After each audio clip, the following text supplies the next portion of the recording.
This is a journey to discover the essence of one of the world's most ancient civilizations.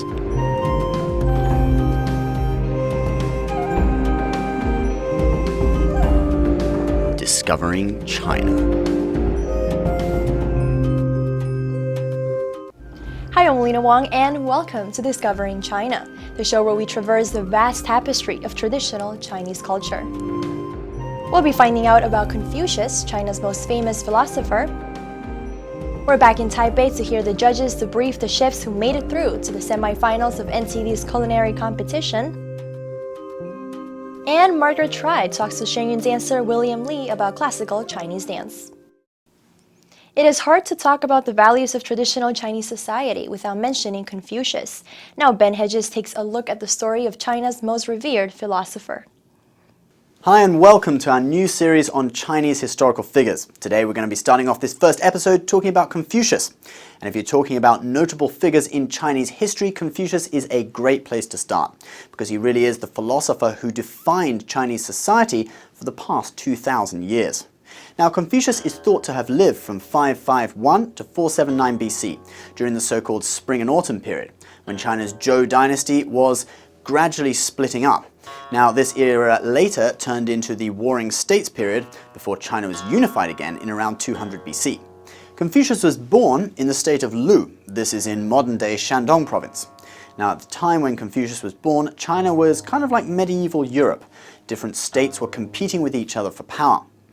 Confucius saw morality deteriorating and the aristocracy turning their back on the traditions of the Zhou dynasty. Confucius viewed the Zhou as a kind of golden age.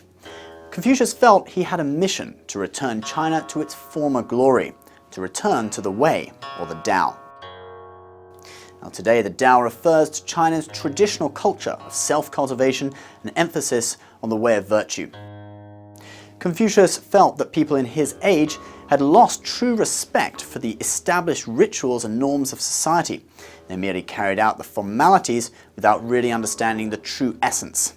To use the words of the time, the world lacked the Tao.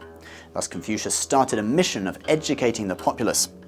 Confucius taught his disciples to become gentlemen, instructing them in the 6 arts: rites, music, archery, charioteering, calligraphy, and mathematics. Confucius stressed several philosophical concepts that would serve to maintain China's social structure for the next 2 millennia.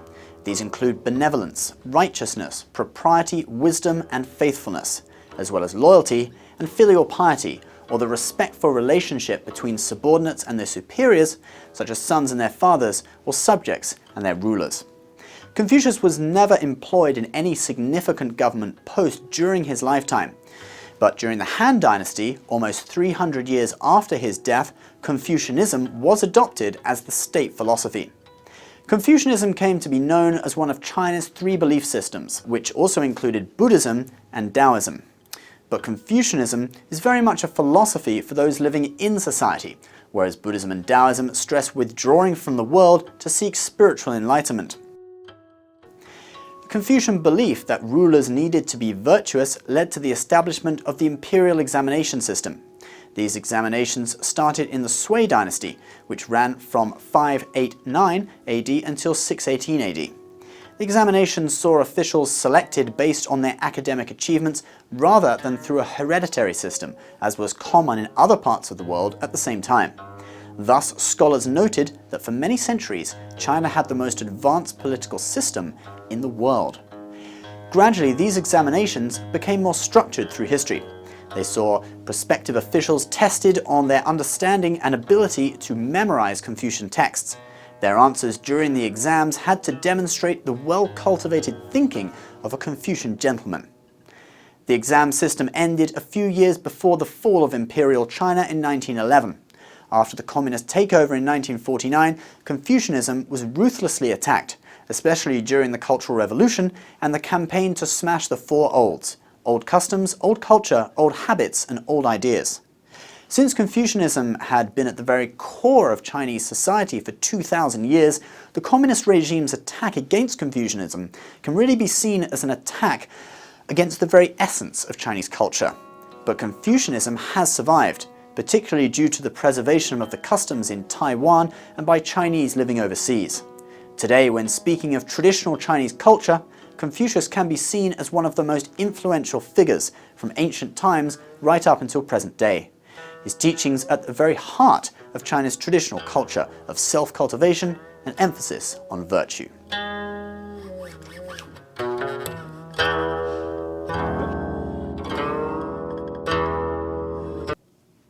After the recent preliminary rounds of NTD's Chinese culinary competition in Taipei, Taiwan, the chefs who made it through got a special treat, a forum with the judges about what to expect in the semifinals and finals on New York's Times Square.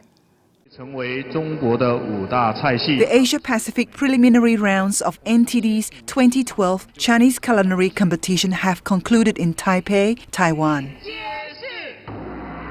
Judges and contestants of the competition gathered together for a forum to prepare for the winning chefs for the finals in New York in September.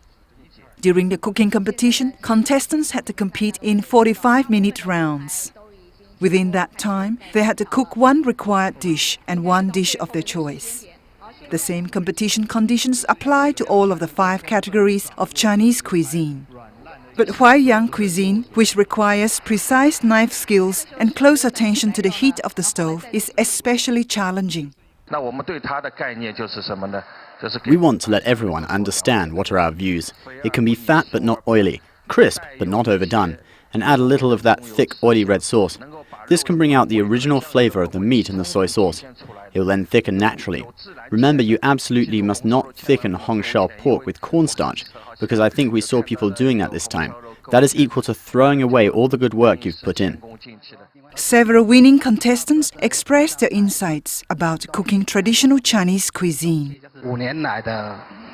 After 5 years, my thoughts and experience is you cannot say that just because your skill is very good, you can win praise and appreciation. In actuality, you have to change from inside, change your heart. You have to have a very upright state of mind. Only then can you make it to the top of Chinese cuisine. We mustn't let the inheritance of skills we have mastered stop at this generation, or else all our previous hard work would have been for nothing. With new experiences gleaned from the 3-day Asia-Pacific preliminary rounds, participants showed renewed confidence in studying traditional Chinese cooking on their own. Many look forward to next year's competition. And for the winners of the preliminaries, their attention will turn to the finals on New York's Times Square in September this year. NTD Taipei. NTD Television is a proud media sponsor of Shen Yun Performing Arts, and some of Shen Yun performers have been contestants and winners in NTD's classical Chinese dance competitions. Margaret now talks to Shen Yun dancer William Li about his experiences competing in the contests.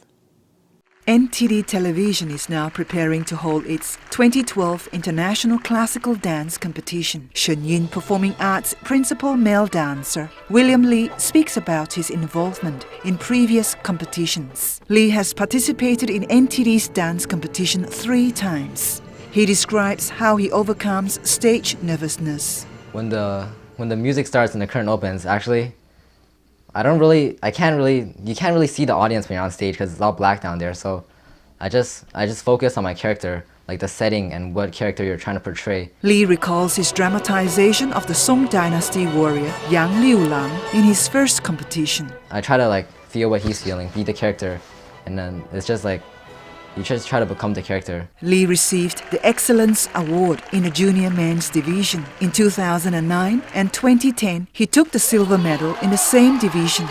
The 2-time silver medalist talks about how he first began. It was really difficult for me because, I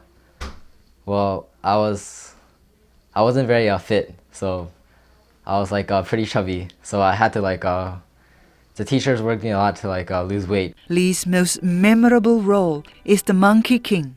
That's my first dance with a tumbling technique in it. I had to do a backflip in the middle of the dance. There's a saying where you had to practice for 100 years off stage to go on stage for a day. Li says portraying these characters from Chinese literature has deepened his understanding of traditional Chinese culture. Just by trying to portray a character, I had to do a lot of studying, and that increased my knowledge of Chinese culture a lot. And this culture can teach people important lessons.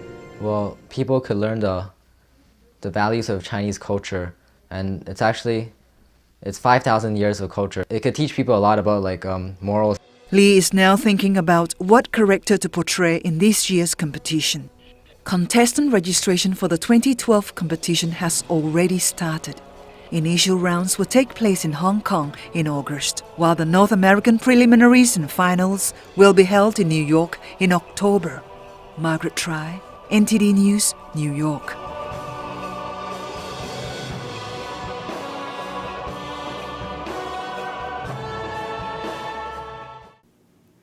That's all for this week, but you can check out all our other episodes on NTD's Discovering China playlist. Subscribe to our channel on YouTube and like us on Facebook.